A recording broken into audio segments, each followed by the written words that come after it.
नमस्कार मित्रांनो, केबीटी मध्ये आपले स्वागत आहे। प्रश्न पहिला, भगवान बुद्धांना ज्ञानाची प्राप्ती कुठे झाली होती?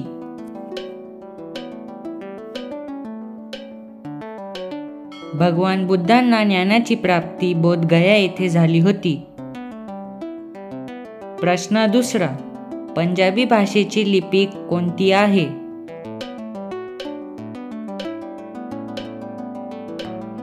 पंजाबी भाषेची लिपी गुरुमुखी आहे।